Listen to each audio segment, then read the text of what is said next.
I am over the moon excited to have a dear friend, goddess friend here today, Anodea Judith. She's a beautiful writer, author. She's an evolutionary activist, which is so needed in the world today. She's a priestess. She's an expert in the field of the chakras, been bringing heaven to earth. And she's been walking the path of the goddess for most of her life. Like me, she is here to, bring heaven to earth. And Anodea, it's just so wonderful to have you here today. We're going to have a conversation about the goddess in celebration of Anodea's book that she has just published. Anodea, is it available yet? It is. It's available on Amazon. The official publication date is March 20th, and today's the 6th. So we've still got 2 weeks before it's officially out in bookstores, but you can order it on Amazon. Oh my goddess, I'm so excited about your book, your goddess book. It just feels like yesterday that we had the goddess conversations for the Awaken the Goddess Within Summit, which I'm relaunching for Mother's Day. And I'm so excited about the fact that your book is coming out, in a divine alignment, divine timing. Thank you so much. And I would also love to know what awakened in you to what came alive in you to know that you were to birth this goddess book. Well, it's very interesting. I have served the goddess all my life, and I was ordained in 1985 as a priestess. And at that time, I started writing a book about the goddess because I was just living her. And I wrote about, 4 or 5 chapters on a typewriter. Remember those? And maybe you're too young for that. Life went on, and I didn't publish it at the time. I was publishing other books, and I had it all printed out in a notebook, and I put it on my shelf. And oh, about a year and a half ago, I guess it is now, but I was cleaning my office and going through things, and I opened up that notebook and I read some of it, and I went, this isn't half bad. You never finished it. I wonder if you're going to do anything with it. And I just sort of went, and I filed it away in a little place in the back of my mind, and I put it back on the shelf. And really, about 3 weeks later, I was in a Zoom call, and we were put into a Zoom breakout session. You know how you're with three or four people, and we were each asked to introduce ourselves. And when I did, this woman said, "Well, I'm a publisher, and I have a series called The Common Sentience, and I want a book on the goddess, and I think you should write it." And I was like, "Whoa, that's kind of just came out of the blue from having just found this manuscript." So I thought about it for a few months, because so many books were written about the goddess 40 years ago. Do we need another one? What's new? What's different now? And then I just decided it was a calling and my way to say yes to her. I love And that. you're in the book. Yeah, I love that you've asked me to be in the book. I'm so grateful and so honored. I did make myself quite vulnerable and sharing a story that felt quite close to my heart. And, the goddess really saved my life and awoke me. And so it's my story of being awakened, aligned, transformed so I can really shine in my life. And it's a very vulnerable story. The goddess has taught me how to be vulnerable and that there's power in sharing our vulnerable stories. So wow, I love that you started writing the manuscript and then you put it down and picked it back up again. And then it just kind of all fell into place. And then it was like the goddess called you into service. And so, can you tell us a bit more about that process and journey? I grew up in a Christian family and God was a he. And my mother said, "Oh, that means everybody," but I never really bought it. And I kind of wondered, but that was the way things were back in those days. You didn't question it. And when I read Edith Hamilton's mythology in ninth grade, and it was all about all the gods and goddesses of ancient Greece, I went, whoa, there's been more to this story than was told. And so at that point, the goddess started to wink at me and say, hello, I've been here all along. And I started researching her more and more and researched history quite a bit and found out what happened to her and how she was systematically suppressed and really just plowed underground. Her priestesses murdered until the world forgot all about her. And we went on as if there never was a goddess. It's like children in a broken home that never knew they had a mother. And so we're all living in a cultural, archetypal broken home with a single father who doesn't even date. And so the goddess has been sorely missing, and it's been my mission to bring her back into the world. The goddess really brought us together, Anodea. We thought it was the chakras, but really it was the goddess. I was awoken at 4 a.m, and the goddess said, get up, go in your spiritual room and meditate. And I know when the goddess instructs me to do something that I need to listen. And so I did. And I went into my spiritual room and I did a meditation. And I didn't know very much about you at the time, Anodea. I knew you wrote Wheels of Life, but that's all I knew. And you actually came in and you said, you're like me. You're here to bring heaven to earth. And we're meant to work together. That we were, you had a very strong connection. And then my chakras aligned and your chakras aligned. And then we were like traveling through the universe together. It was really beautiful meditation and felt a huge amount of alignment. And I sent you an email right afterwards and said, just told you what happened. And I remember you said, well, sounds like we're meant to meet each other. Why don't you come to the US? And so I did. I came, I met you, and sure enough, like we've been aligned ever since, and such a deep connection that the goddess, really aligned that as we've both been walking the path of the goddess. And yeah, so it's just so beautiful that we're here now in this moment, because I remember, asking you and several people on the Awaken the Goddess Within to be part of a goddess book that I'm still working on. And, it will be completed in the divine alignment that it will be. And now to be asked to be in your book, just like, yes, please. I will always say yes when it comes to the goddess, because I just feel it's so, so imperative and so important to awaken the goddess within ourselves and to awaken that connection to Mother Gaia and to all that is. So thank you so much, Anodea, for doing this beautiful work. Can you tell us a bit more? I tell the story of the goddess from the perspective of the mother first, because everybody knows a mother. And the mother was the first form of the goddess that the planet ever had. It was the Earth Mother.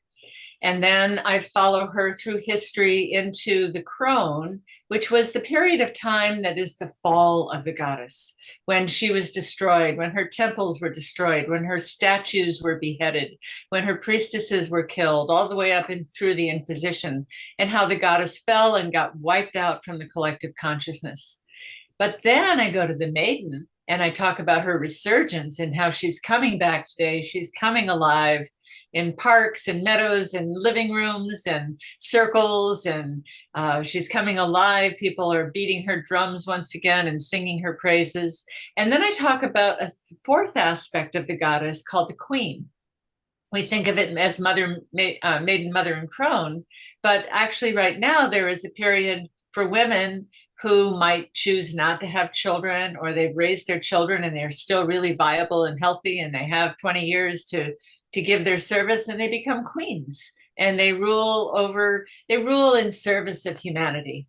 And so I talk about those 4 parts, and in each part I tell stories of at least 4 goddesses from different cultures that are examples of the queen or the mother or the crone. So you get to know her mythology. Then the middle section of the book, which is where you come in, is individual stories from people who have had a personal encounter with the goddess in some way. And of course, I didn't write those. Those were submitted by people. And there's, I don't know, about 30, 35 stories in there. And the final part is practices, because any spiritual awakening is accompanied and supported by practices.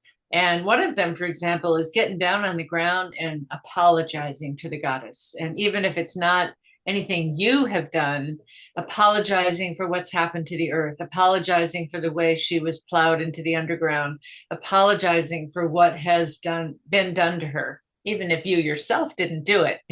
It's like apologizing to Blacks for slavery. I mean, I didn't import the slaves, but I'm a white person and I have the privilege of that. So it behooves me to, apologize and do truth and reconciliation. And so there are many, and there's also practices of ritual and, the basics of ritual and coming home to the goddess, which I say home is holy order of Mother Earth. Oh yeah, I totally love that. I totally agree. Um, sometimes when we're apologizing, it's not that we are taking responsibility for doing it ourselves, but that really was present inside of me when I went to Egypt in 1999 to pray for world peace, with Neil Donald Walsh and a whole bunch of amazing spiritual beings. We all sat on top of the pyramids and prayed for world peace. It was incredible. But I remember the temples being defaced, like the goddess was being removed. And that was so sad for me because she's so alive in Egypt for me. I connected with Isis and Sekhmet, and the goddess is very much alive there, but they really tried to remove her from the temples. And and I remember apologizing for all that has happened, and just having that 100% responsibility for all of it. And I agree with you. Like just putting our hands on the earth and saying, I am so sorry for what has happened to you. And it continues in so many different ways. So I love that so much, Anodea.